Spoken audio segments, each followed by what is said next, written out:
मिन योंगी मतलब बीटीएस के सुगा की बीटीएस में आने से पहले की स्ट्रगल स्टोरी।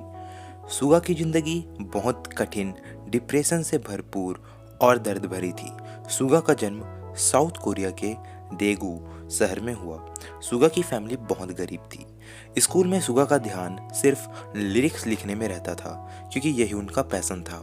सुगा के मुताबिक जब वह 6th ग्रेड में थे तब एपिक हाई गाना सुनने के बाद उनमें म्यूजिक के प्रति पैशन आया।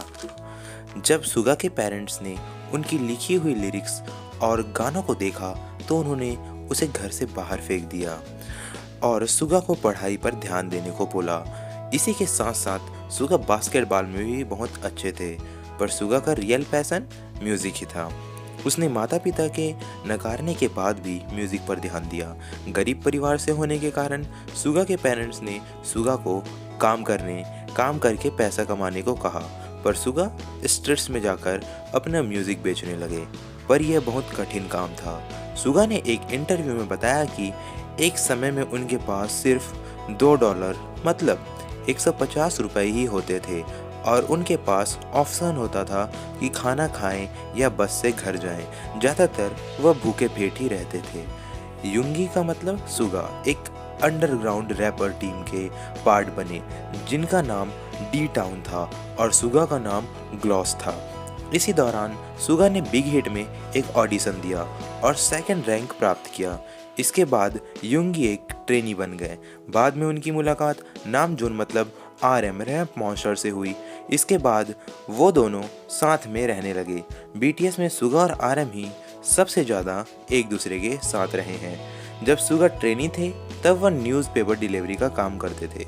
इसी दौरान एक बार एक कार वाले ने सुगा को ठोकर मार दी और इस एक्सीडेंट ने उनके शोल्डर को पूरी तरह डैमेज कर दिया। सुगा ने यह बात किसी को नहीं बताई और ट्रेनी रहते हुए पूरा शोल्डर का दर्द सहा।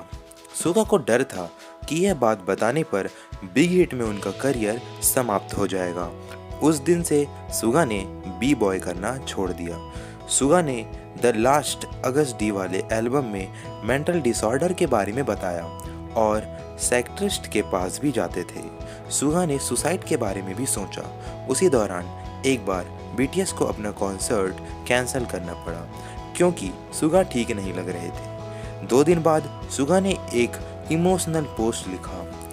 आज सुगा एक रैपर है, दुनिया के सबसे बड़े बॉय बैंड बीटीएस के मेंबर हैं। उनके लिरिक्स दुनिया में गहरा प्रभाव छोड़ते हैं और सभी लोगों को इंस्पायर करते हैं। सुगा के कुछ बेस्ट लिरिक्स वाले गाने the last, tomorrow, so far away, intro, never mind, intro, the most beautiful moment in life, first love, Agust D.